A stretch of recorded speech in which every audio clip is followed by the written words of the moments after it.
All right. Well, I lost all access to my computer files at present, so we're just going to kick off without any notes. Welcome. It is so wonderful to see you all joining us tonight. It's going to be a really fantastic presentation. If you're not familiar with all of Mr. BELTCHENKO's works, you are really going to be stunned. Let's see. My name is Megan McAdow. I'm the director at the Marshall M. Frederick Sculpture Museum, and we have the honor of hosting Mr. BELTCHENKO's exhibition, S.O.S. And as many of you may know or understand, the museum is not presently open to the general public, but we made sure that we created a virtual exhibition of Mark's work that could both recreate the in-gallery experience with 360-degree tours and videos of the artworks, so you can see all the way around his sculptural forms and much more. So if you haven't had a chance to check that out, please do so. And we also just launched a writing contest. It's called Save Our Souls Writing Contest. And there's the opportunity to win up to, there are 4 separate $100 cash prizes for people to submit their own museum label for one of Mark's works. So you can pretend to be the curator and you get to decide what the work means and write your own label. Or you can also write a creative writing piece about one of Mark's works, a poem, a short fiction piece. His definitely will inspire you to and hopefully compel you to write and submit an entry. Last but not least, we do want to thank our sponsor, the Michigan Council for Arts and Cultural Affairs. They provide support for both the exhibition, the online exhibition, and tonight's talk. So we are forever grateful for their continued support of the museum and being able to bring all of you fantastic artists that you may or may not know about. I am not going to give a big introduction about Mark because you actually get to hear directly from the artist's mouth tonight, and you'll also get to ask him your questions. So we can do that in a couple of ways. You can submit a question via the chat function in Zoom, or if you're joining us via Facebook Live, you can enter your questions into the comments box, and I'll be able to relay those questions to Mark. But also in between various segments of his presentation, we'll take a breath and you can unmute yourself and ask him a question directly. And we'll also save some time at the end of his presentation so that you can ask more questions and we can have dialogue about his compelling works. So without further ado, Mr. Mark BELTCHENKO, you want to take it away? Well, thank you very much, Megan, and thanks for joining us. As I think Megan said, prior to getting into any discussions about the current exhibition at Marshall Fredericks, I thought I would take you down the path that I have taken for my creative career. I've got what I've broken my career up into is basically 4 categories, all of them equally important, and jewelry being the first one. Jewelry was first and foremost as far as my introduction into the field of 3-dimensionality.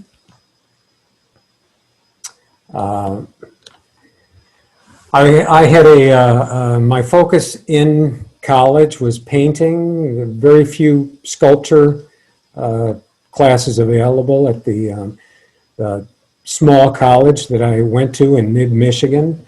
Very few sculpture classes and very few diversions. So this was not a bad thing.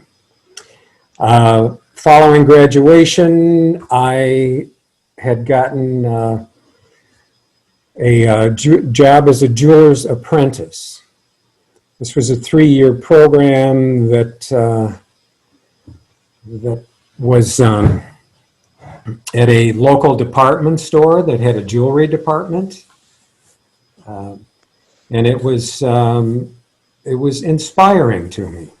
I had no history or background in the field of jewelry.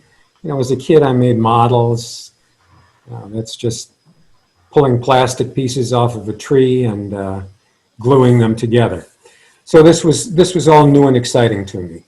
So in the 3-year program, what I did was learn basic soldering skills, gain some knowledge of precious and semi-precious stones, and learned how to solder rings and basic everyday shop operation.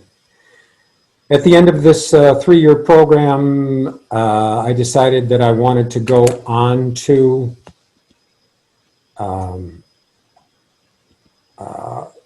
further my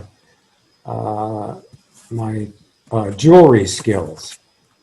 So I was able to, one moment please, this is not working? Okay, we want to go back. Okay. Yeah, we'll go back here. I found myself working with a gentleman that I wound up staying with for 15 years. We sat next to each other for 15 years. He owned a jewelry store. It was a family operation. And he ended up becoming my mentor, my brother, my best friend, my father. This man was everything to me. And on top of all of that, he was a master with a capital M, master goldsmith. So what I had learned sitting next to this man for 15 years is, I just thank my lucky stars. During that time, I wanted to expand my delve into the field of jewelry. But the images that you're seeing here, these rings which I designed, go back to the early 80s. If you look carefully, you'll see that the designs, it was very important to me that the stones that really needed to be included from a commercial standpoint. I wasn't big on stones, so most of the metal work was what excited me. So I somewhat developed unique and unusual ways to mount stones, as you'll see in these images. And these were very well received. There's another of that particular style. The public liked them very much, which means they sold very well, which made this gentleman very happy, which made me happy. I liked to work with metal. This was as I said, when I was in school, I was a painter. I really did nothing three-dimensionally. So as a result of learning to work with metal, I started creating,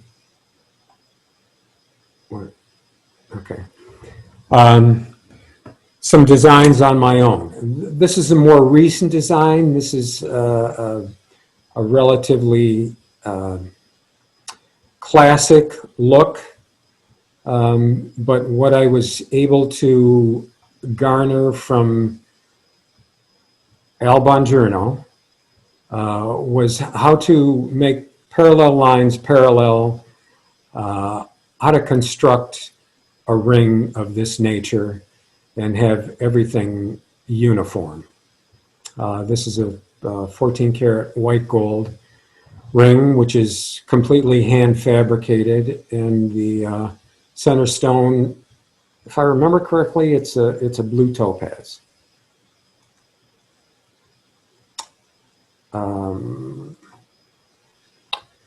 This was a commission of mine. A customer came to me with a handful of diamonds and wanted a ring made, and I said, well, let's do something more than a ring. Let's see if we can't expand on that a little bit. So what I ended up doing was creating a ring diamond section, which you can see here, and having it be able to be worn on a ring finger, and when you're not wearing it on that ring, have it slide onto this carved piece of jade. It was, mechanically, it was one of my best works. It was 14 karat white gold, which white gold has a springiness to it because of the alloying in it. So you pinched the ring shank in order to remove the diamond section. Here's a shot of showing the underside of the ring, all hollow, which kept it lightweight. And here is the diamond section as it can be worn as a pendant, slid onto that nicely carved piece of jade.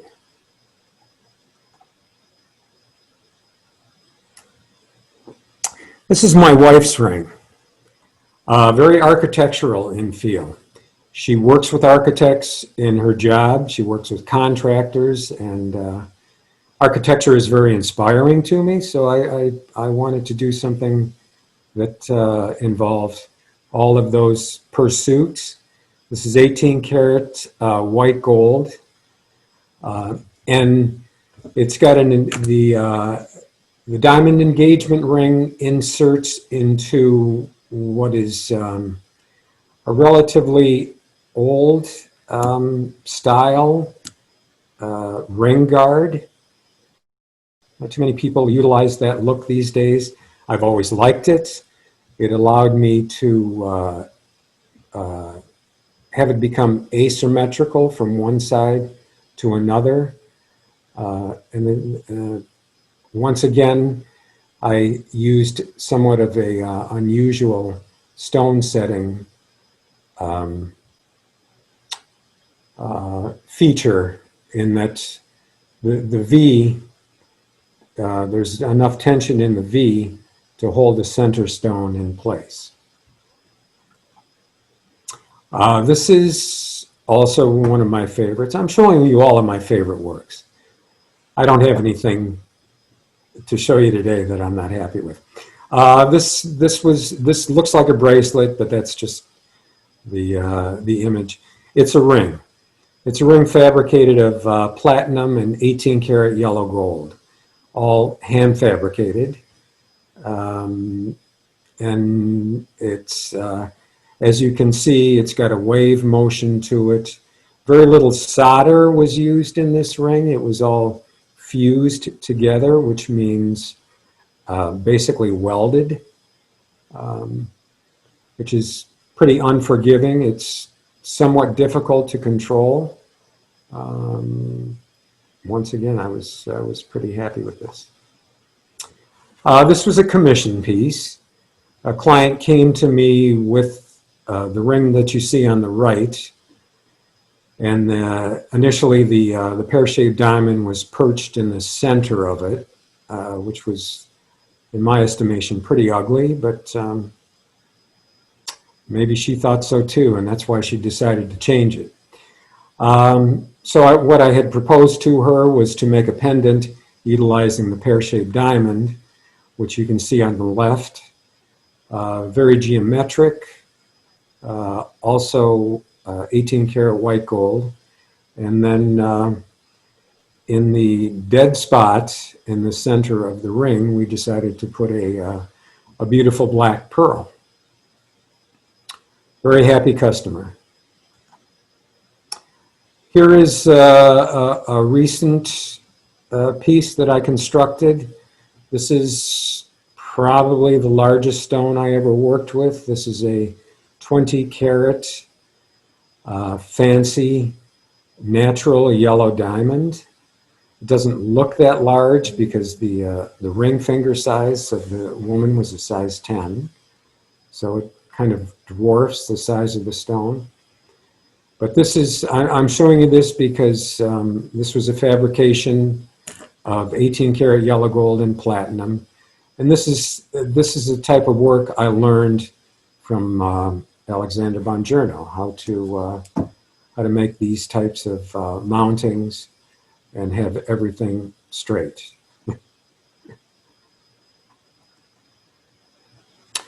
This is a necklace fabricated out of bronze and copper. My wife Myrna and I hosted a show while the Diego Rivera and Frida Kahlo exhibition was at the Detroit Institute of Arts. We hosted a show and invited 4 or 5 artists to either create works that featured their work or that were inspired by their works or somehow related to their work. This was one of my pieces that I put into the exhibition.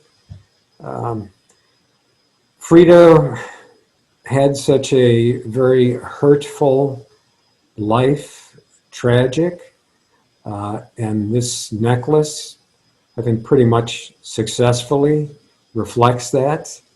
The needles, which basically would pierce somebody's neck if you wore it. This is more of a presentation piece than it is a wearable piece of jewelry. This is a bracelet that accompanied that necklace. This was also copper and bronze with a patina, a chemical oxidation basically on the surface.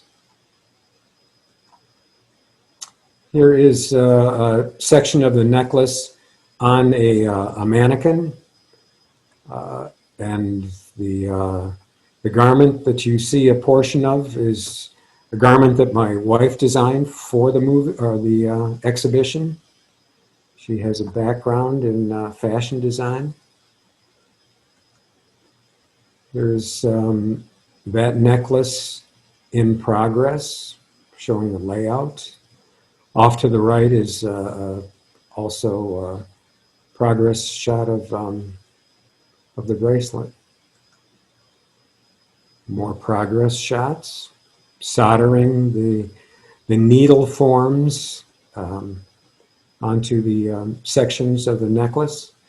Both my wife's works in this show and the necklace and the bracelet went on to the Detroit Historical Museum to be included in a show of Detroit fashion designers.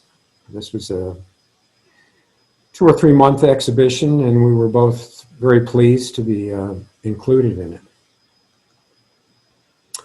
These, the next couple of images are some new designs. They're part of my Vine collection. These are all handmade neck pieces.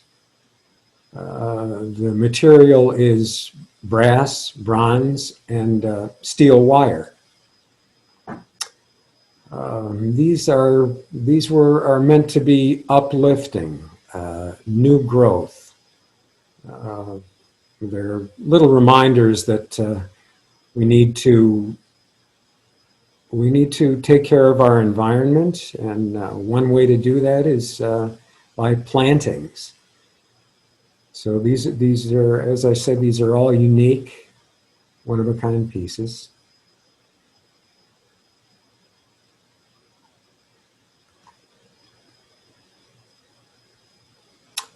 And they all have stainless steel, which is quite unusual, chains.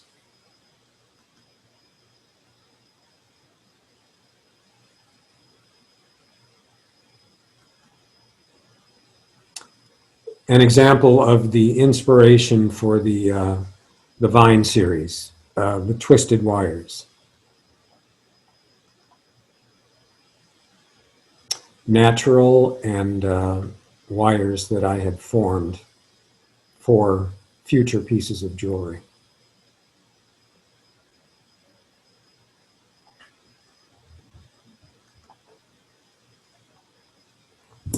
And here's a little clip of me twisting wire.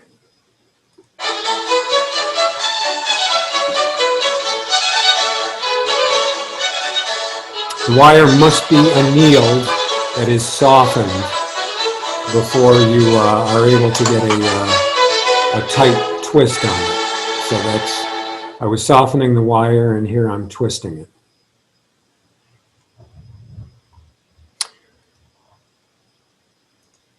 So this would be a good point if anybody has any questions concerning the jewelry items.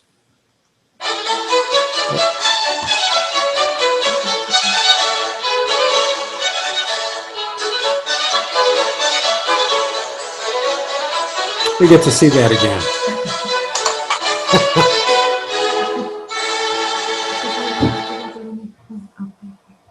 Mark, we do have a question, and Yeah. it's a question I'm sure you'll like to field. Are your jewelry works available for purchase? Yes, they are.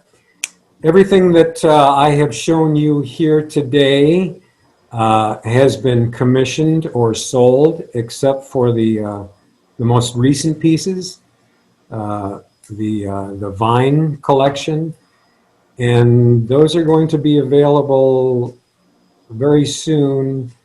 I'm going to say at a local gallery, and I'd be happy to forward that information to whoever's interested. I'm in the final discussion stages of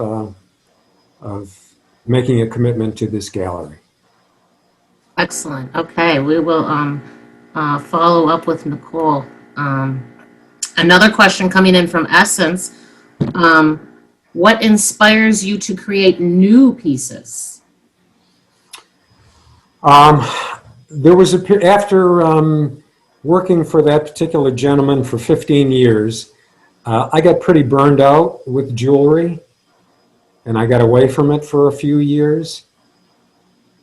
But then I missed it. You know, I was doing strictly sculpture for a number of years, but I missed working on that small scale. Working small is very personal and also much more tactile than working on larger pieces, and I'm all about tactility, if that's such a word. So actually, I'm in the process of creating 2 new series. So I'm re-inspired about doing jewelry. Excellent. Another question. I'm sorry. One more thing. Did you have to say? No, I was going to say, thus the new work. Okay. I'm loving it. Excellent. A question about your Frida inspired piece and the needle parts. Can you explain their construction a little more? Basically, the needles were formed of, I think those were copper wire, that were filed somewhat meticulously and time-consumingly, filed on each end, and that's basically the construction of those needles. There were quite a few. Another question about your process. Do you draw out the designs beforehand, and how do you work on the balance of the metal so that it will hang properly? I think that Frida necklace is kind of one example of how to get it so that pieces will hang properly.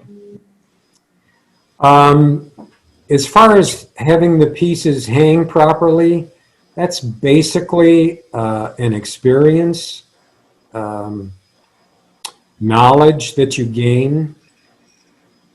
You need to, it's easier to work on a neck form as far as creating a necklace.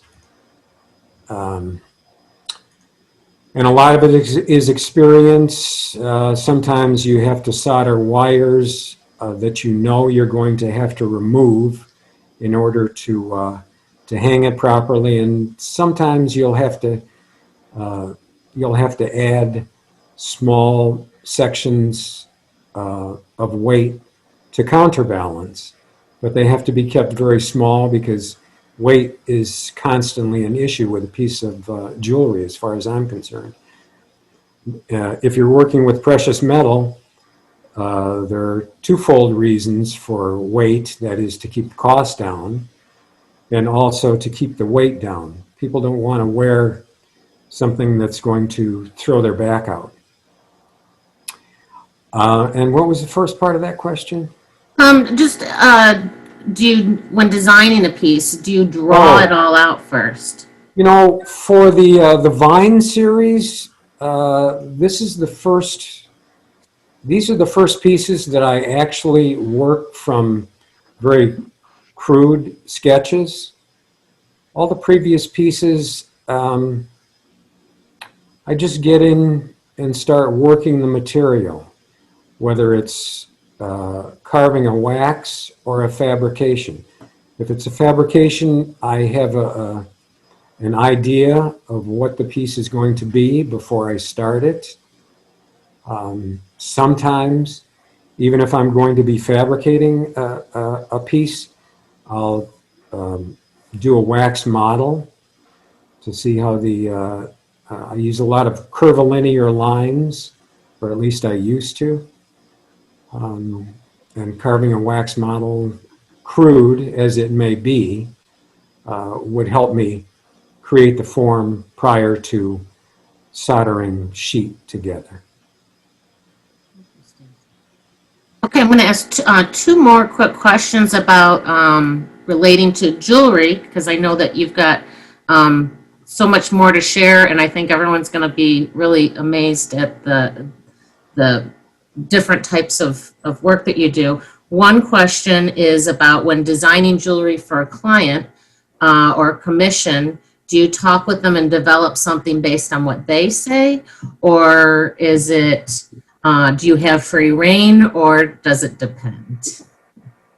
You know, I've gotten pretty rigid, not only with jewelry commissions, but with sculpture commissions as well.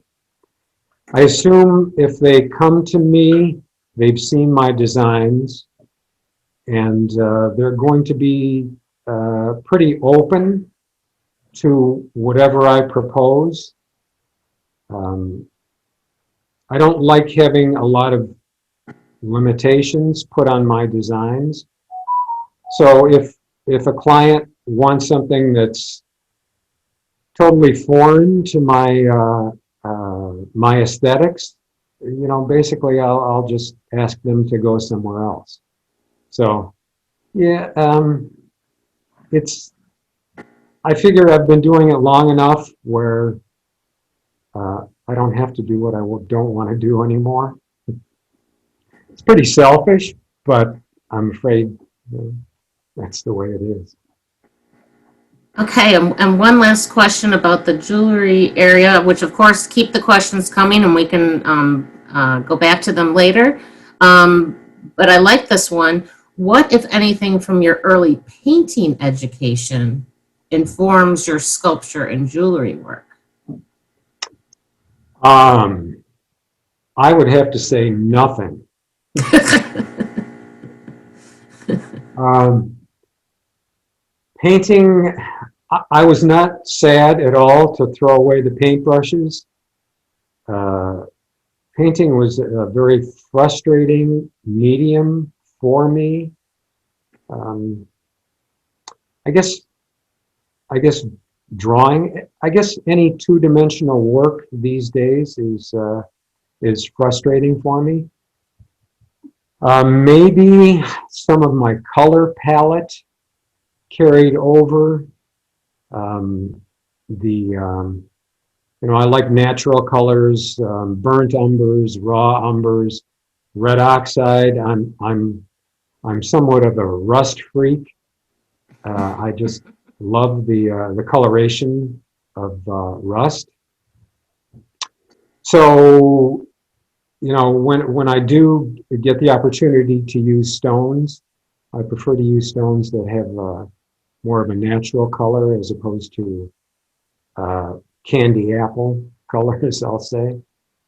So, no, the painting, I don't really see where it's had any bearing on my three-dimensional work. Interesting. Not very. Interesting. Okay, if you want to go into your next section, and you can even kick it off with one last question of how many years have you been working in this art field? Well, you can't count college years. It's probably about 40 years that I have been involved in creating as a lifestyle. Yeah, I would have to say 40 years. Great, thank you. Okay, I can't wait for this next section. Okay, these are the next collection of images are objects of art or objets d'art. These are small pieces of art that are very meticulously created. They are unlike jewelry in that they're a little bit larger in scale. This baby rattle that you're looking at is, between 5 and 6 inches, I think.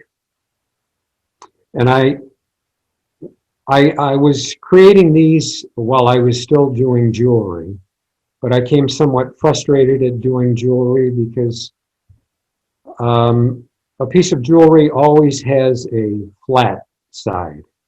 Whether if it's a ring, it's on the inside of the ring. If it's a pendant, it's on the back side of the pendant. So it's always in a relief form. It's not fully dimensional. And I wanted to get fully dimensional in my work. And I also wanted to work a little bit larger. And I wanted to work with some other materials other than precious, semi-precious stones and precious metal. So I started working using the egg as a motif. I've always been fascinated, always, since I started doing jewelry and started doing some research on jewelers with the House of Fabergé, the famous Russian house that created all the Easter eggs, the presentation eggs for the czars. So the egg was the starting point, basically, for the motif for a lot of these pieces. So this was one of the first. This was one of the first objects of art. This was a baby rattle. Is a baby rattle. It's hollow inside. I remember reading somewhere if you give an infant something that contains coral beads, they'll have a happy life they'll be happy throughout the rest of their lives. So enclosed inside this hollow sterling silver egg are coral beads. The shaft is of sterling silver, and I was able to utilize a portion of a neck of a violin for the dark wood portion, and I'm sure that's ebony wood.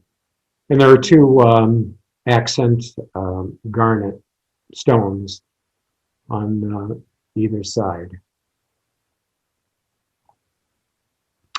Another baby rattle, about the same size, maybe 6 inches. The bottom portion, the bottom element is what's called a blister pearl.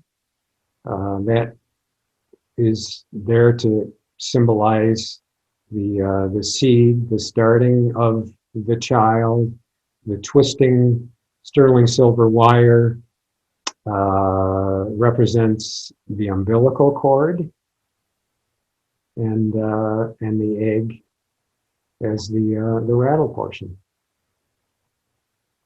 That is sterling silver, brass, the blister pearl, and the green area is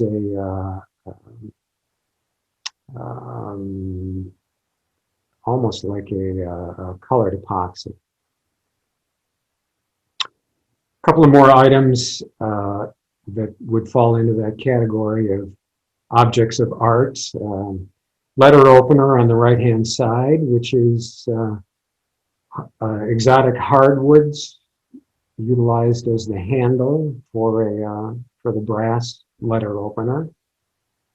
On the left, again, the egg motif in the form of a chop or a stamp, hallmark that would have been used for sealing an envelope, but people don't use envelopes anymore because they don't write letters.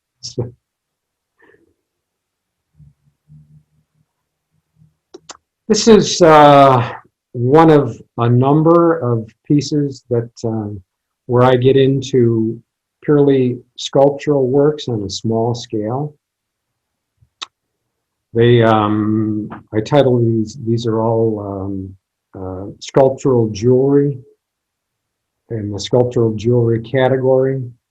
What the image on the lower right is the piece, the fabrication. This was fabricated out of fine silver, which is extremely soft. I don't care to work with it again. So it performs as a piece of sculpture on this brass pedestal that I created for it. It's got a little locking mechanism on the back side. And when that sterling silver form is removed, you can slide a chain and or a neck wire through the back of it. The imagery itself is part of a series that I continued for a number of years, titled the Sidewalk series. This particular piece I blew up and created as a piece of steel sculpture, which was, I think, just under 4 foot tall. So I did a number of these. These were also very well received. I had a small collection of these at Neiman Marcus, and I had a small collection of these available at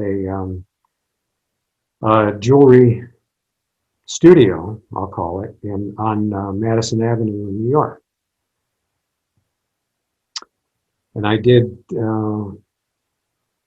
this was the first series that I did duplicates of, or I should say multiples. The ones that were partially cast. This is another from that series. This is also hand fabricated. Lower right image perched on its brass base. These, as I said, deal with. Well, I don't think I did say. They're environmental pursuits. The previous one, and this one have little seeds that represent Mother Nature, and the seeds are splitting apart the silver forms, which represent architecture or sidewalks or parking lots or whatever. My little way of saying, whatever we put down on Earth is not going to last. Mother Nature always wins out. More sculptural jewelry. I did quite a few of these. These are sterling silver fabrications that are perched on steel mountains, I'll call them, because the title of the series is Buttes, B-U-T-T-E-S, and that's these steel pieces of angle are representative of a butte, a mountain. So the sterling silver pins, each butte has two pins in it. And this was a carrying over of my use of X's and O's, which I have done in a number of sculptural pieces. And I thought I would use X's and O's in these buttes. X's and O's have always fascinated me because they're so dissimilar from each other. The X can go on to infinity. O's are very closed elements. And they both represent a whole myriad of different interpretations. X marks the spot, but it can also mean if you're drawing something utilizing X's and O's, it's difficult for me to explain the complete usage of the X's and O's, but visually, I think they work very well together, and I've continued to use them throughout developing the sculpture.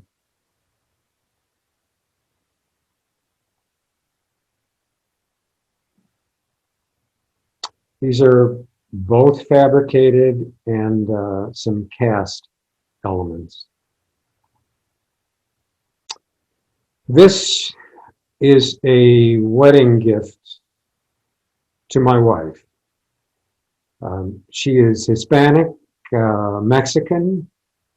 I wanted to bring some of her cultural heritage as well as my utilizing the egg. So I created this presentation piece. The pyramidal form is carved limestone, and it's representative of a piece of Mayan architecture or a Mayan ruin. The egg perched on top, of course, is birth. This was the birth of our contract. Our relationship had started long before that. So the top of the egg comes off, and a pendant is enclosed inside of the egg. You can see one side of the pendant in the foreground. Here is an image of the egg opened up, and you can see the other side of the pendant. The pendant on this side is cut open, and inside of it is a bronze heart with an arrow through it, which is the image on a card that's included in a card game, a Mexican card game that's, from what I'm told, somewhat similar to bingo. So this image on the card is very striking. It's of a heart with an arrow through it.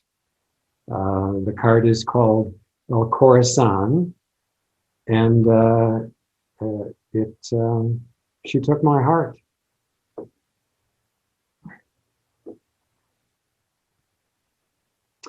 Another happy outcome on this piece.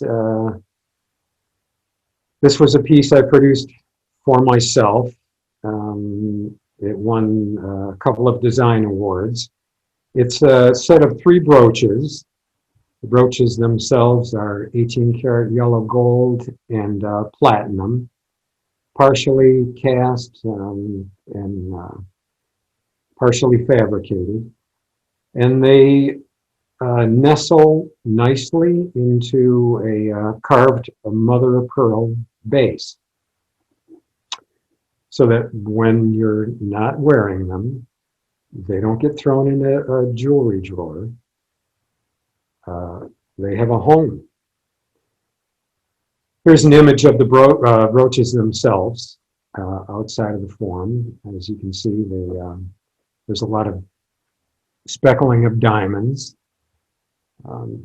They're very cold looking, which was the intent, which is the idea behind ice bolts. It's the texturing that creates that coldness.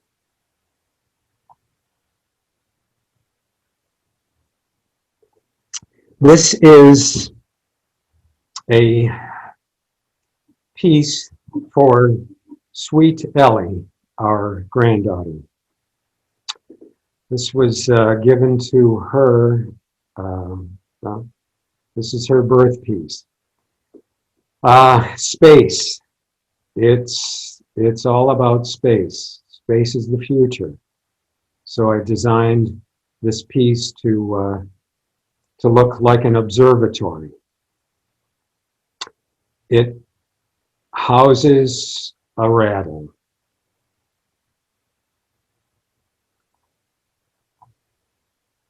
This is what is on the inside of that observatory form.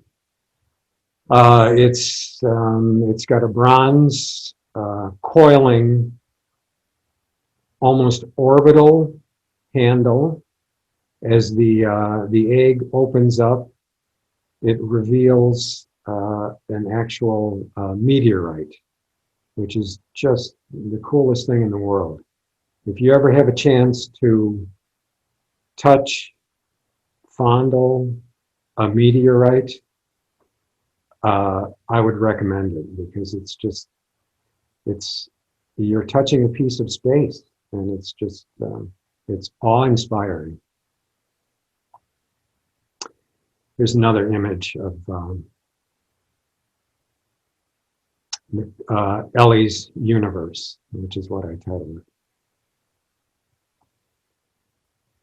Okay. Do we have any questions about the little objects of art? One question came in from Kathy. Do you intend for these to be used as a rattle by your granddaughter? Only in photographs. Okay. Yeah. No, these are not functional works. They're objects of art that hopefully when she gets older, she'll appreciate as a piece of art. And how did you get the meteorite? Meteorites are for sale online. They are available. It's a little bit easier being in the jewelry business. People that sell stones, some of them will carry meteorites, and some of them are, up to 4 and 5 inches, 6 inches, and to look at the surface and to imagine them traveling through space is just, as I said, it's inspiring, awe-inspiring. She sounds very lucky.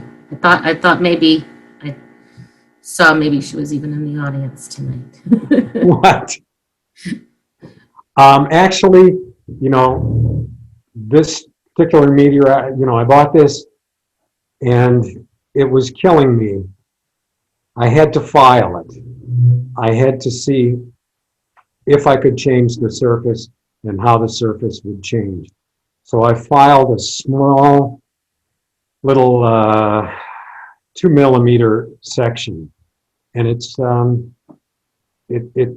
piece of steel, basically. Wow. Hard to file? No harder than a piece of steel. Wow. Certainly harder than gold, but not steel. Fascinating. Okay, we're learning about meteorites and all sorts of things. If there are no other questions right now, we can move on to, again, you're going to be surprised at just the versatility. Go, Mark. Okay, we get into a different scale of work here.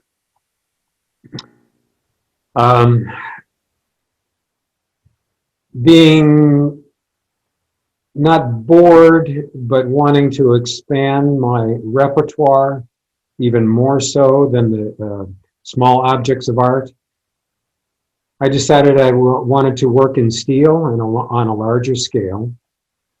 So I went out and bought a welder and a grinder and cordoned off a section in the garage and learned how to use those tools and started creating objects of function. This was not one of my earliest creations. This came along a little later. This is very reflective of a number of functional pieces that I did, in that it's got a twig or a branch type motif. As I mentioned earlier, I'm big into rust, the rust coloration, everywhere except on my truck, of course. So I started assembling different diameters of steel rod, and then started creating these tree branch and twig type formations, and things just grew from that point, adding the rust coloration, and all of a sudden I had steel that looked like wood, and I was loving it. It was, I loved the openness of it, the sturdiness of it, the asymmetry of it. It was just, it was very inspiring to me. So, I utilized this branch twig look in a number of pieces. This is not one of them. This was one of my unusual ventures into working with wood. Actually, I think this is the only time I worked with wood. But the legs are steel, so I was still in steel. The white elements that you see are stones that I recessed into the wood. Purely an aesthetic uh,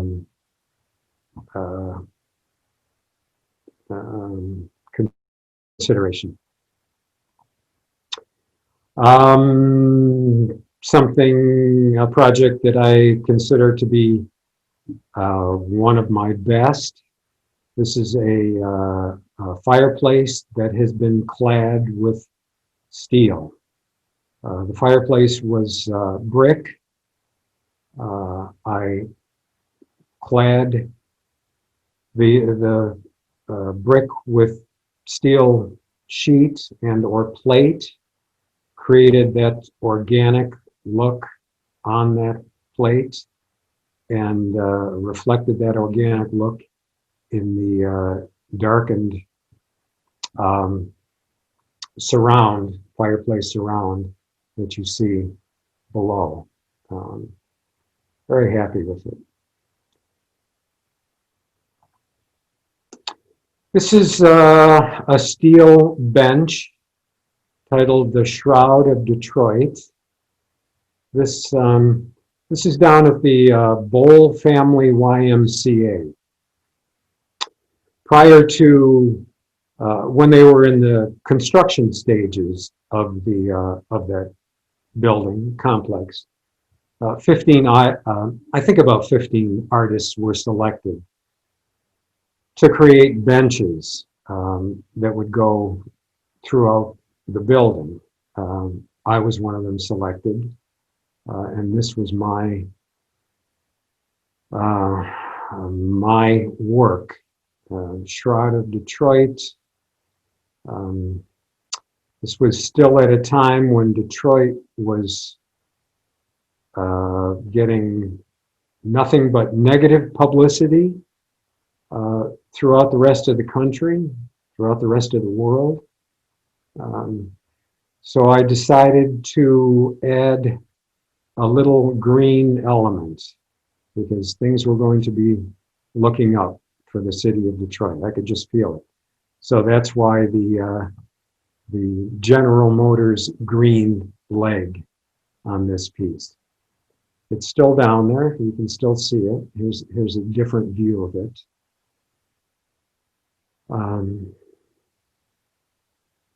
Very proud of this piece in that the folding of the steel, I got the folds exactly where I wanted to. Doesn't always work out that way. The dock table. I worked with a couple of friends that were interior decorators who had a client that was a doctor who also owned a home up north. And he wanted a coffee table in his home down here in this part of the state to reflect the dock that he had up there. So this is created all of steel.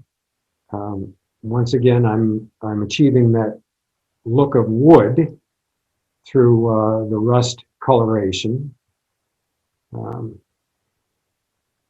My attention to detail is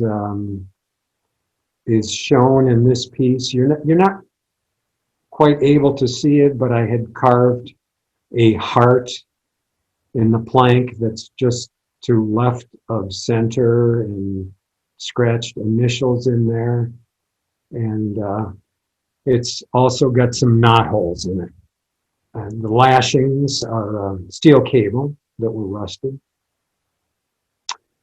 Very happy doctor.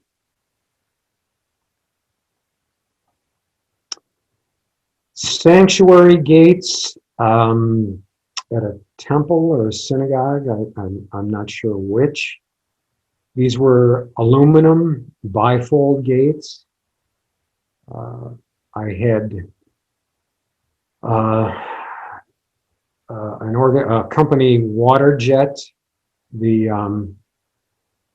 the design into sheets of aluminum or plates of aluminum, actually. And then I riveted support members And these were, they worked out quite well. It was, they were anodized, which means they were colored. It's a bath electrical process. Basically, you can turn aluminum into virtually any color you want, and it's the longevity is very well. I know these are still holding up, and I did them 20 years ago, if I remember correctly. One of my favorite coffee tables.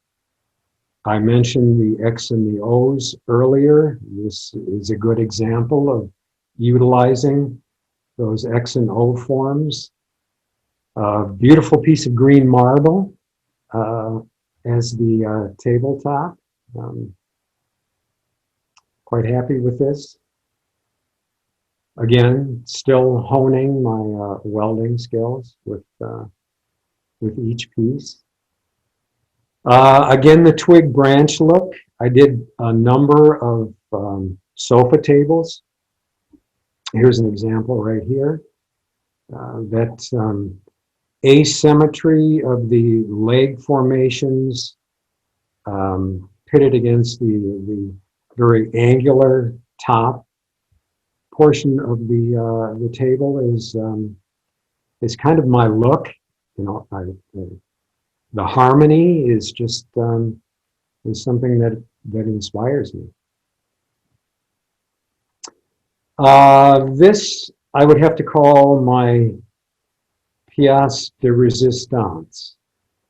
This is a baptismal immersion pool that I did for a Catholic church. I'm very saddened to say the church was torn down, so I'm assuming this, if not all, certainly most of it went with it. Many, many tons of limestone was carved. The basin area was poured textured concrete, and it did not leak. When I created this, I had a studio outside of the home, and the studio itself had a courtyard that I was able to do all of this limestone carving in. It was almost romantic. I felt a little like Michelangelo for some reason. Here's the backside.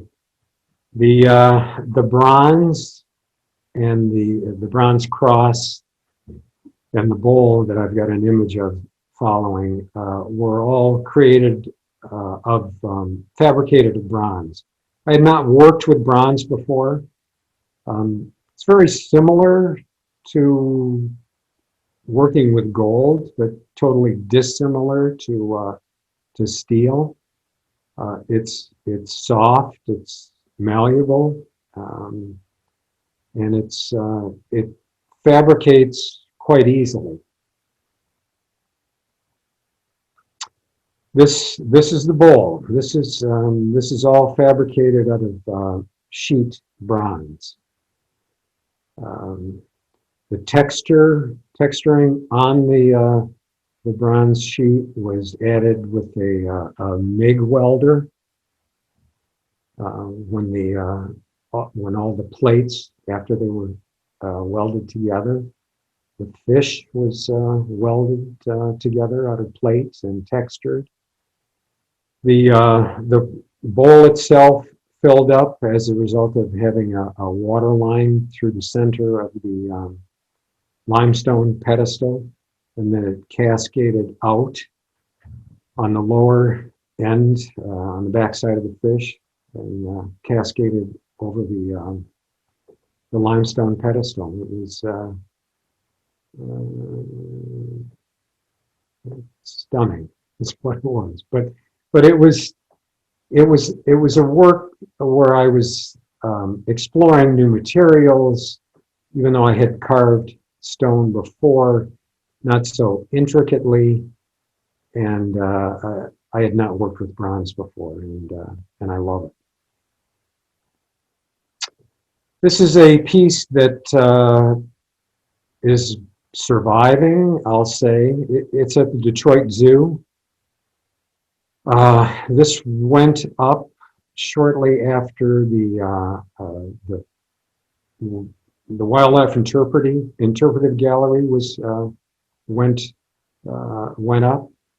It's also known as the Butterfly House.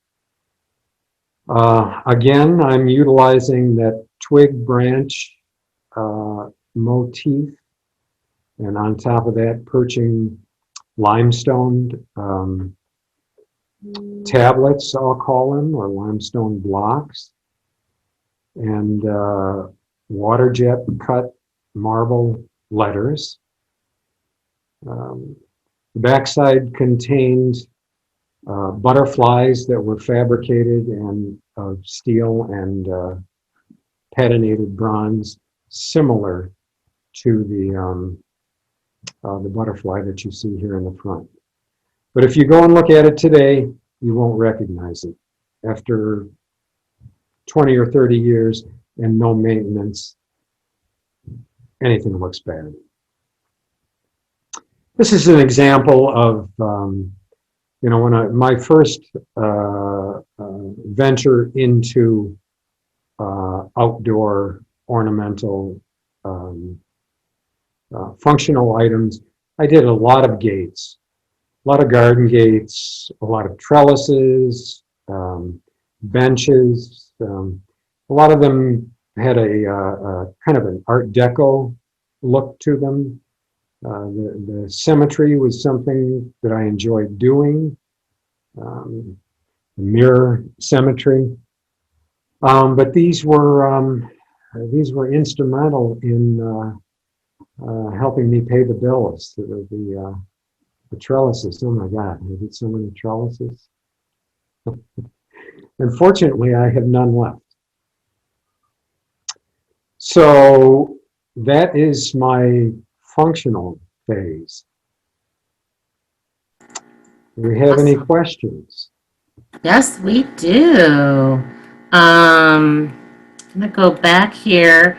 A couple of questions from Kathy, and I have a feeling these are somewhat insider questions. She wants to know, what patina do you use to achieve your rust color? There is an acid. Traditionally, I would clean the steel with sulfuric acid and let it rust in the rain. Rainwater works wonderful. You can clean the steel with muriatic acid, and you get a different coloration with rainwater. On a humid day, rust works extremely well. There are so many variables to coloring steel, and I'm not big on taking notes. So every time I do a rusted coloration, I find something new, and I'm going to say it's always experimenting in lieu of taking notes. Yeah, so basically, you can buy chemical patinas that will give you specific colors, but I have always found, rainwater works the best for me. I collect it and utilize it, save it, and when I need it, Wow. I use it. Another question from Kathy. I think she was referring to the dock table, and was asking about if those planks are hollow, and commenting that if so, your welding and fabricating is just done beautifully. Well, thank you. Yes, they are hollow. but there's a little cheating going on there, in that the planks themselves are constructed of channel steel.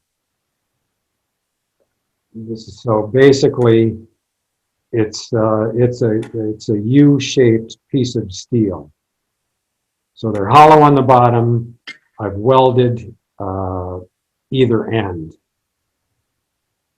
but I'll still take the compliment. Work smart, not hard. Yeah, exactly, exactly. I may have missed this, but a question came in about the baptismal font at the church. Did you say that the church was torn down, or is it still there? The church was torn down to Okay, I missed that. make way for a Kroger's. And so was it safe? Was the piece saved? No, I'm sure it was not. When I heard that that the church was going to be torn down, I made several trips there to see if I could talk to somebody about getting the bronze work, the bronze cross and the fishbowl, I'll call it.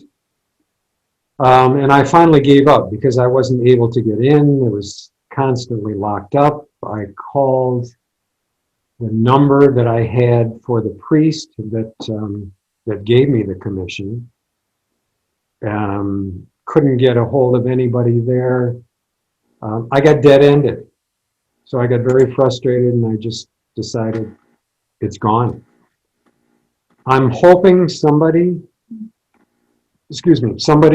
was able to take them. But the stonework, that's gone, I'm sure of that. Yeah. Yeah, I know. And these are the only images I have. I didn't take any progress shots, which would have been smart. But this was long before smartphones and you carried cameras in your pocket. Right. Okay, well, on that note, maybe we should transition into the wonderful world, I think, of sculpture next. Yeah. This is just one of a series of pieces called A View from the Blimp.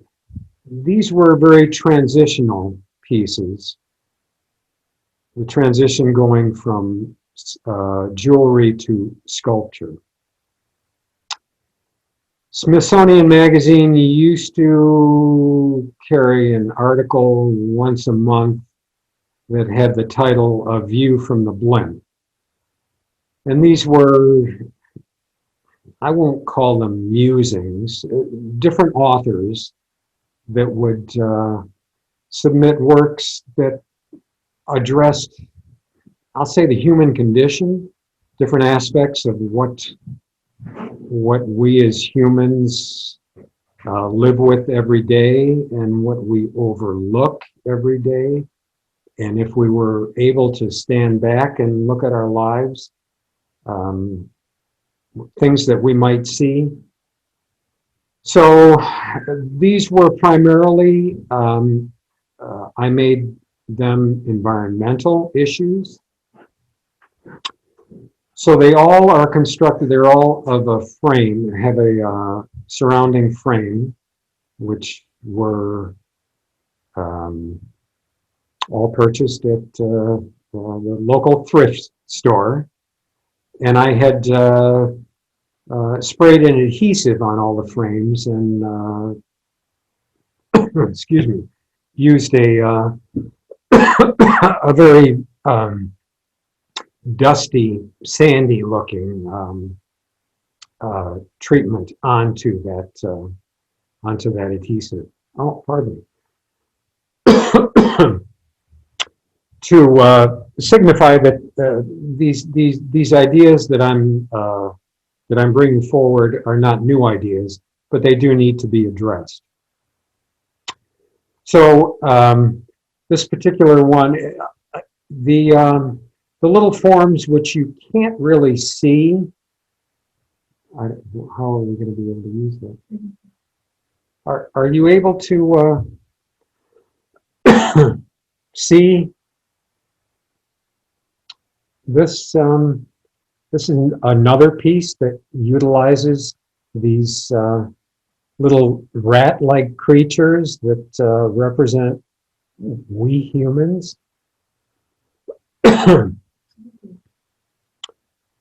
Okay.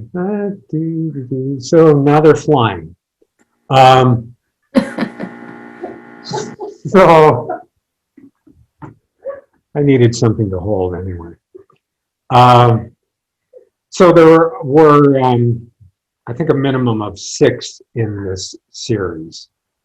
And I won't go into explicit details about the 2 that I'm going to show you, other than each of them has little rat-like figures, and they're comprised of found objects, fabricated objects, cast objects. As I said, a very transitional period, going from jewelry through small objects of art into sculpture. Here's another one of those. These are late 90s, early 90s, their creation.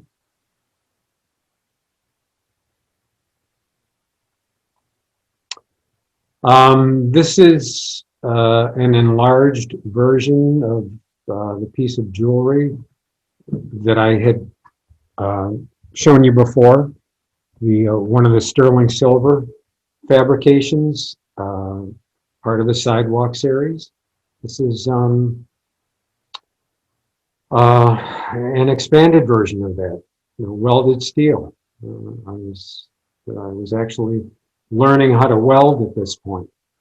Welding and soldering are 2 beasts of a different color. And it took me a little while to realize that when you solder something like a piece of jewelry, you want a very tight joint.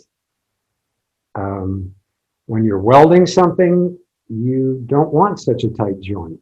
You want to cut a V channel into both pieces of material that you're welding, and then put your weld in between. Because if you have a very tight seam when you're welding and you grind off the surface, there's nothing holding the 2 pieces together again. Trial and error. That was a learning experience that didn't take me too long.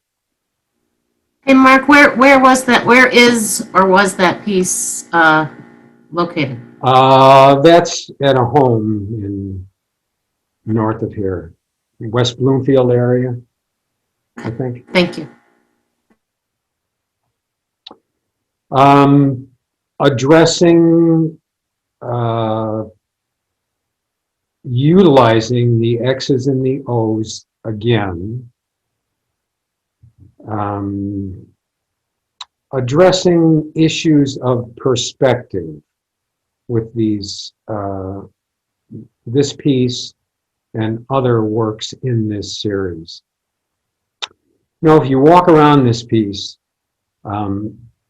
lines and shapes change. Curved lines become flat or become straight. The forms themselves disappear, reappear. Basically, it's getting into how perspective plays such a dominant role in our lives, and how we fail to be able to appreciate perspectives of other people because we don't put ourselves in their shoes.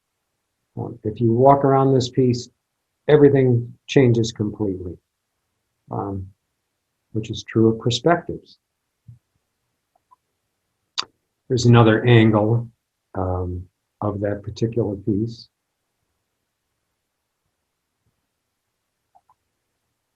Here's a maquette of a piece from that series. I do use a lot of maquettes in lieu of drawing. I think I may have mentioned that earlier. Here are some more maquettes. Again, delving into the use of X's and O's. These are a little bit larger, 12, 16 inches, welded steel. Here is a piece that was fully formed from that series. Steel, welded steel. The city of Royal Oak owns this piece. This was my first large commission. This was, I can't remember what year it was. This was my first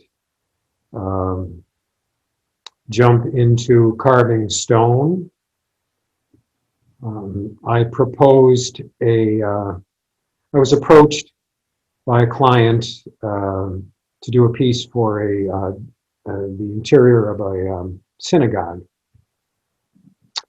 or a temple. I'm not sure which. So I proposed a piece that was steel and limestone, never having carved stone before. It was a great learning experience. The series of ladders is the largest on the bottom.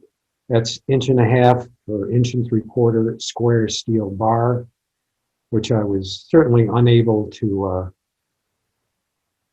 work myself. So I worked with a fabricator on this. We worked side by side. It was a tremendous learning experience. I ended up carving the stone, constructing a gantry so that I could lift and move the stone to different sides. Another happy client, and I was happy.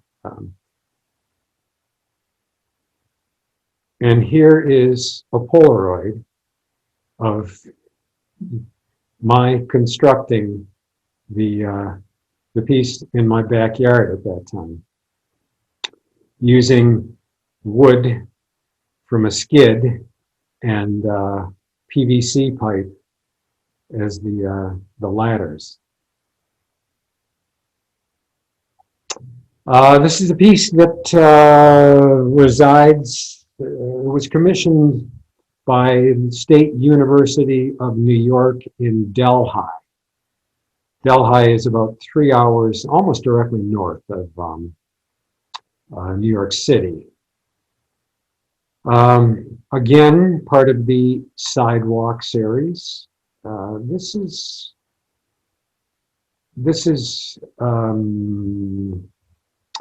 a piece that I had done a smaller version of, a couple of feet smaller previously, and the parties that were looking at commissioning the work saw an image of that piece and said, "That's it. That's what we want." Normally, I won't do anything that looks close to a duplicate, but the scale of this was far enough away that I was okay with it.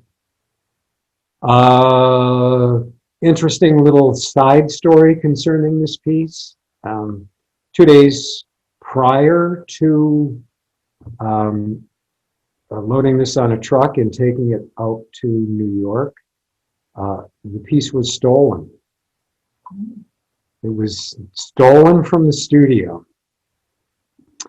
It was finished, sitting by the overhead door, waiting to go out. I went the next day and the piece was gone. And of course, I was freaking out. Didn't know what to do. Called Rick, who owns the studio building. I thought he was playing a joke on me. I thought he had taken it somewhere else just to play with me a little bit. He said, no, I have no idea where it went. We put our heads together and decided, well, the scrapper was in. Maybe she had done something with it. So we weren't able to get a hold of her until the next day. Of course, it was a sleepless night. We get a hold of her the next day, and her response was, "Oh, I thought that was scrap. I thought that was for me to take." A heavy sigh of relief. Only minor damage to the surface. This was, I'm guessing, between 300 and 400 pounds, so it wasn't something she could pick up herself. So she had dragged it, she and her partner. So it did get scraped up, and I'm somewhat fanatical about surface treatment. So I was at it the next morning. Unfortunately, didn't delay anything. Took it out to New York, and everything worked just fine. This is a different view of the piece. Delhi is located in a beautiful area.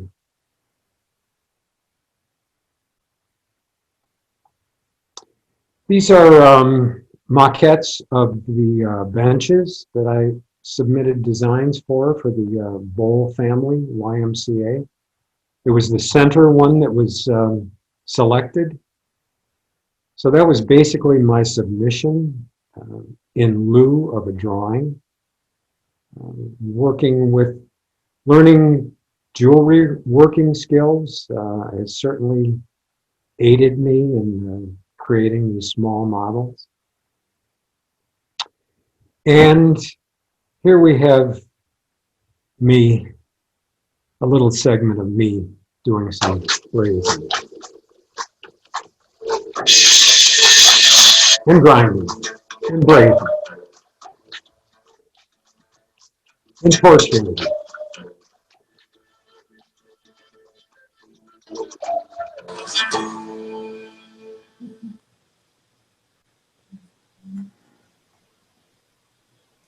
Oh, we have one more section. Oh.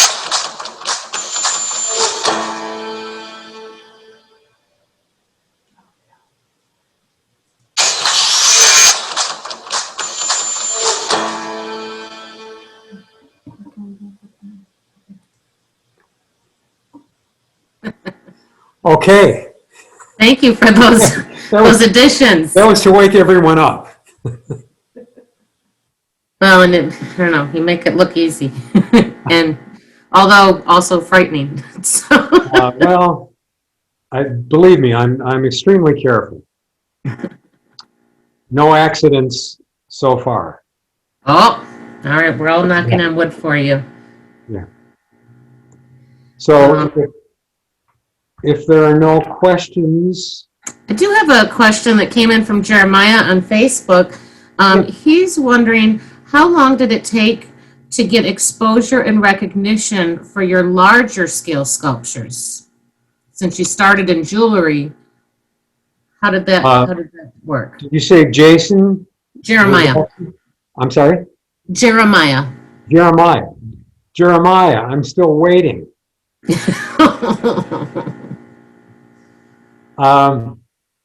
You have a lovely sculpture exhibition in a world-renowned museum right now, Mark. Oh, I know that. I thought he was referencing the larger pieces, the much larger, which I'm not. I've scaled back on the sizes that I'm working with these days. But the pieces in the museum are are of a large scale. And have I gotten recognition, or how long? Oh my God.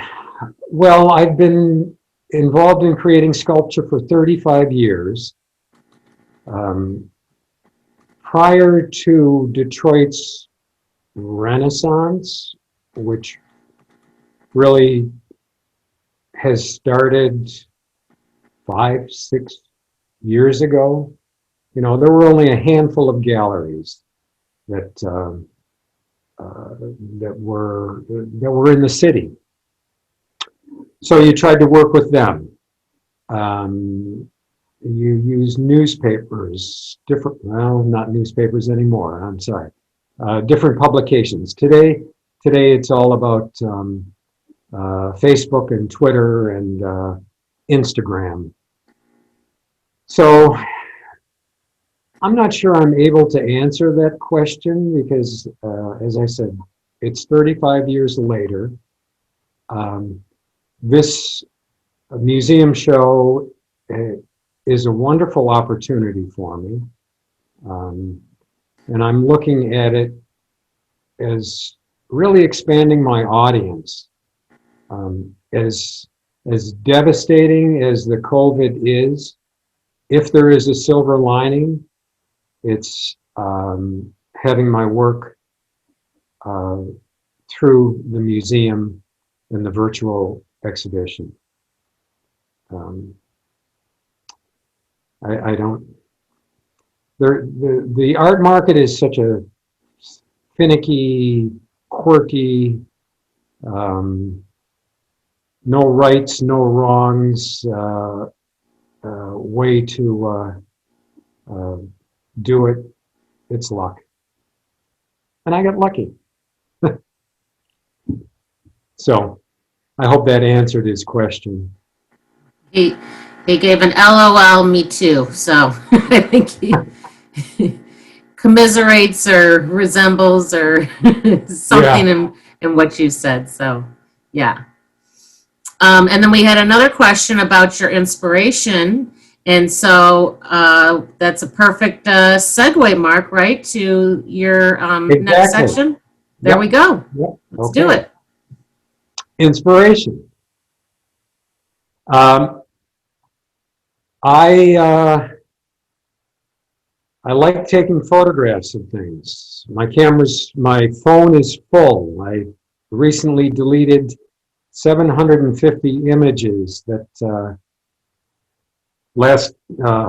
a year ago May, my wife and I were fortunate enough to go to Italy and see the Venice Biennale, and you can just imagine how inspired I was by all of that. So I had to download 750 photographs off of my phone. So I have no images of Italy, but I have some images of things, objects, nature that I refer back to from time to time. This is a tree trunk sitting in the bed of my truck. And it's got all the qualities that I like in a piece of art and I like in a photograph, and that it's got linear quality, it's got straight lines, and it's got that natural growth element, which in my mind is they're very harmonious together.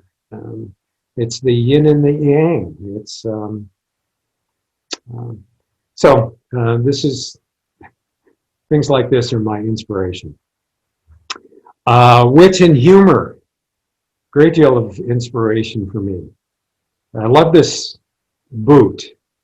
This was an inclusion into an exhibition at Center for Creative Studies on shoes. I as many times as I look at this, I view the teeth on the sole of the boot a different way every time. Nature is always inspiring to me. Again, nature. Beautiful composition. I'm not sure who took this photograph. It was sent to me, but I've got it now and I'm keeping it. Once again, nature. Happenstance situation, the composition of this, the tree in the very center of the image looks like it's growing up to the clouds. It's just I got lucky on the composition because I was at the right place at the right time. This is a piece by an artist by the name of Pevsner, a Russian artist. This is outside of the General Motors Design Center. And it's the fluidity of the forms is inspiring to me. And you can't really see it from this image, but there's a ribbing on the surface that just accents each of the lines and creates just a beautiful linear quality to it. Bones. I'm big on bones. They offer texture, they offer form, they offer shape. You know, I look at bones and I think of, I immediately think of Henry Moore's works. It's the texture on, you know, it's creates such a wonderful tactile quality. Surrealism is something that really inspires me. This is a painting by Charles Henry. I don't remember where I was that I took this photograph, but it doesn't matter because I've got it now. Coloration, depth, forms that are just very inspiring to me. So dissimilar to the work that I do, and maybe that's part of the attraction to me. Clouds and trees, again. Beautiful structures in the foreground of this cloud-like structure that looks like it's cotton perched in the trees. Structural forms, I'm always inspired by. This is the coloration on this, the raw umber on the left-hand side, the black, the greens, the blues, the whites, and the structural quality of what's left of this cavity of a house. Again, structure against sky. Clement Medmore, Australian-American artist whose work I can't get enough of. His ribbon-like forms, his curvilinear steel fabrications are just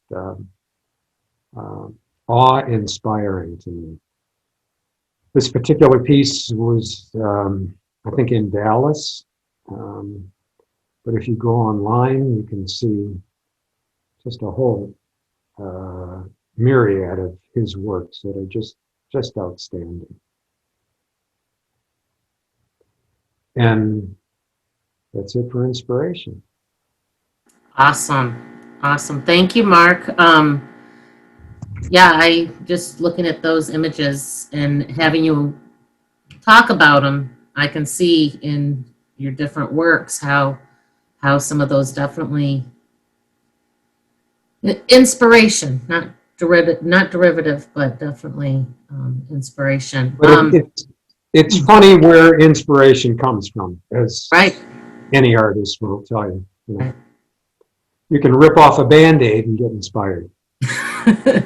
Well, interesting segue, Mark, because we only have about 10, 15 minutes left, and Okay. I wanted to actually end your screen share and bring up, Jeff is going to bring up for us the current exhibition of your work, S.O.S, that's on view at Marshall Frederick Sculpture Museum and virtually on our website. And there are Band-Aids in your latest series. So I didn't even think of that. there's the segue. And so I just, I didn't have any particular questions come in about inspiration. I think that you visually showed us and shared with us that, and I welcome more questions. But I really do want us to, before we close up tonight, touch on that. Jeff, are you able to override the screen share? No, I am not. Okay.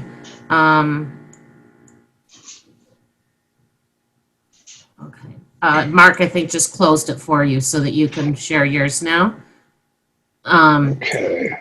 So we're going to bring up for everyone the online exhibit, and maybe actually I wanted to ask a question about your latest series. So for those of you who haven't yet explored, the current exhibition at the museum and online is 5 or 6 series. Oh my gosh. 1, 2, 3, 4, 5. I think 6, maybe. Wow. 5 or 6. Okay, we'll go with that. Jeff will tell us in a second when he pulls it up, because we'll be able to see that in his screen share. But your most recent work that's in the exhibition, the Distress series, we see here on the left with the Band-Aids that you didn't mean to allude to.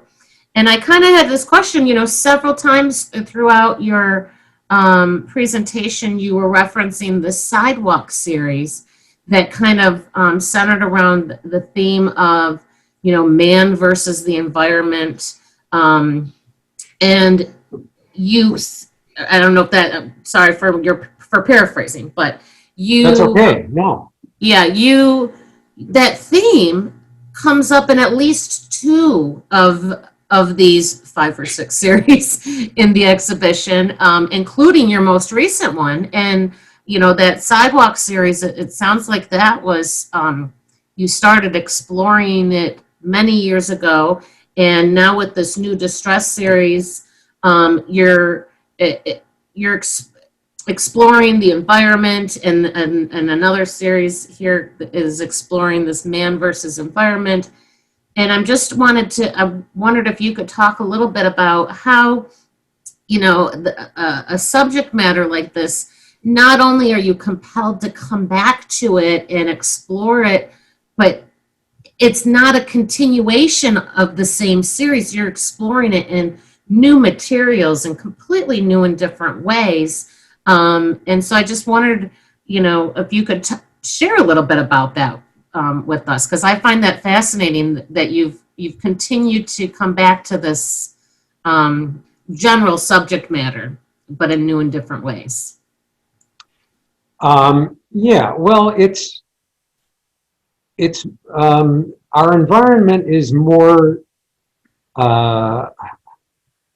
delicate today than it's ever been. And I didn't set out to address or readdress environmental issues. I'm not what you would call a tree hugger, but it's hard to overlook the damage that we're doing on our little planet. And, I started addressing the environment again with this series as a result of finding these really outstanding remnants of our natural environment while biking through the city of Detroit. I do a lot of biking, and when you bike, unlike when you drive, you see things close up. And I was noticing that I was passing all these elements of wood that were in different stages of decay, and I know that's part of the process of our environment. Trees grow, trees die, but these elements that I was finding were screaming to me to take them and make a statement with them. And it was not just, if it had been just one, I may have kept on biking and not stopped. But, everywhere I looked, I would see these things. So I collected a number of them and decided that I was going to make a statement. And I decided that I wanted to get back to working on a wall via wall reliefs. Not only is three-dimensional sculpture or freestanding sculpture, not only does it take up space, but you can't control the environment that it goes into. You utilize the negative space that surrounds it, but at the same time, there's always distractions. And I started working on the wall, and I realized, well, there are no distractions. A wall is a wall, and unless somebody has graffitied the wall, there are no distractions to my work. So I get to be center stage. And I like that. So that was the reason for utilizing these found pieces of wood as a wall relief format. I cut them, disassembled them, reassembled them into shapes and forms that were almost surreal, shapes and forms that you just don't see growing naturally, which I thought aided in the statement. And then I was playing around with this rubberized paint, and the floodgate of thoughts opened up, and I thought, oh my God, these have been dipped in oil, and they are our future if we're not careful of what we're doing to the environment. And the Band-Aids, the tape, these are little fixes that that have been done to try and fix major problems with our environment. We need to step it up. So that's what this whole series addresses. Yeah, I've been screaming about the environment for quite a few years, and I'm really not aware of it. I wasn't until we started looking at images to use. The early 90s, the late 80s, I was making statements about the environment. I guess I was unhappy then too. Yeah, your history lessons that we have in this exhibition also, right, is Yes. Yes, that's And, right. and clearly, we haven't,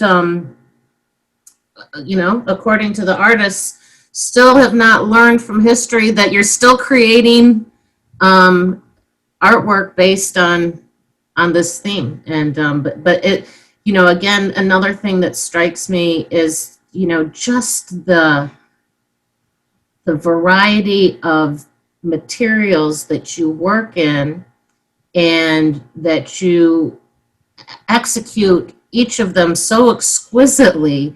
I wondered if you have, here we're seeing hand carved limestone and steel. We see you working with natural found objects and wood, the fine detail of precious metals and stones in your jewelry.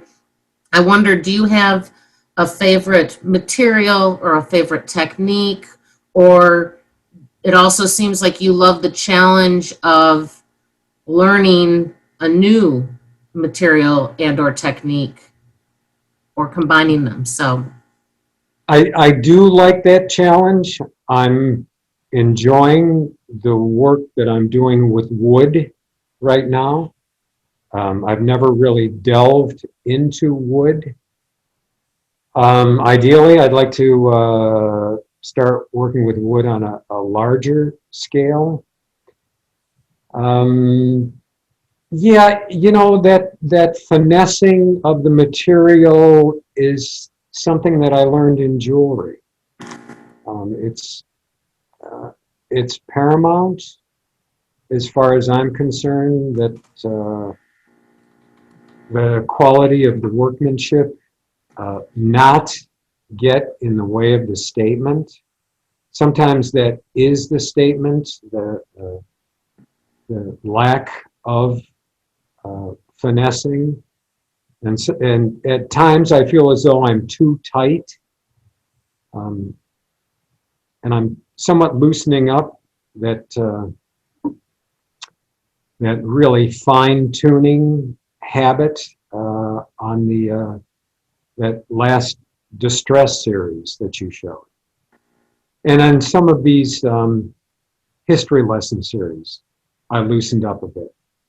But yeah, the material always speaks to me. It's these are all very tactile endeavors. And I think that's why I have no interest in going back to painting. It's a tactile quality. My God, there are so many hours of sanding on the birthwork series, getting the surface to the point where it felt like a baby's bottom. That was... I can attest to that.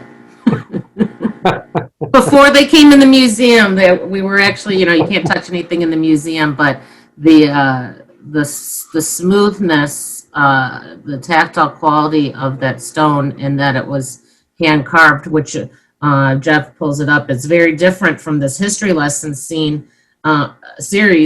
Even the smooth parts of that series aren't as smooth as these birthwork series. It's just incredible. Yeah, well, that harkens back to finishing a piece of jewelry. That's where that comes from, and it's definitely part of the statement involved in those pieces. So, Mark, well, as I ask anyone, if anyone else has any final questions for Mark, Mark, is there anything in this current exhibition that you want us to highlight for everyone, or any? Again, it's just in this one exhibition. The breadth of your sculptural work is stunning. Of course, the Not My President series it is, I feel like, a much more forward and bold expression of your themes than some of the other. But yeah, like this piece here, it's again, it's a found piece. That was the first Viking find. That's the piece that opened up the floodgates to all of the others. And I knew exactly what I was going to do with it when I picked it up and put it in the back of my truck. Yeah, these are pretty strong statements. I agree. But I felt, and I still feel really strongly about the issues that they address. And we're not done yet. Well, that's funny, Mark. I was just going to ask, this environmental themes have come back up, and we had a question from earlier about would you foresee at all any sort of continuation in your artwork in response to this Not My President series? The political climate? Yeah. Yes. Unfortunately, I don't see a resolution to the climate that the political climate that we're involved in now. I don't see that smoothing out for a long time. So I will probably need to harp on that for a little bit longer. And as long as I get opportunities like this, I will continue to make strong statements about it. Well, we anxiously await to see more of your work.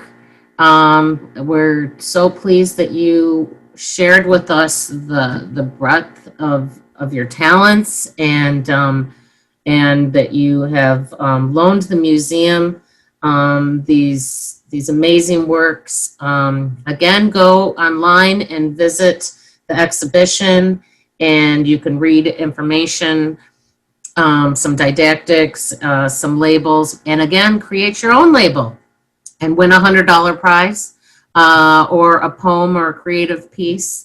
But if I'm not seeing any more questions, so Mark, I thank you. I think we all thank you. Everyone has stayed with us the entire time, because it was a new surprise. Each series and section you got to was a totally new surprise, I think. And so thank you all for staying with us the entire 2 hours. We're getting some snaps from Margie and some claps from Joanna and Kathy. Thank you so much, Mark. We truly enjoy it, and we will be sure to, when you share with us what you do next, we'll share it with our museum community and followers as well. Megan, can I say one thing? Absolutely. Okay. I want to thank you for this opportunity. I want to thank everybody who has an interest in my work that stayed through the 2 hours. And I would like to remind everybody that institutions like the Marshall Fredericks Sculpture Museum need financing.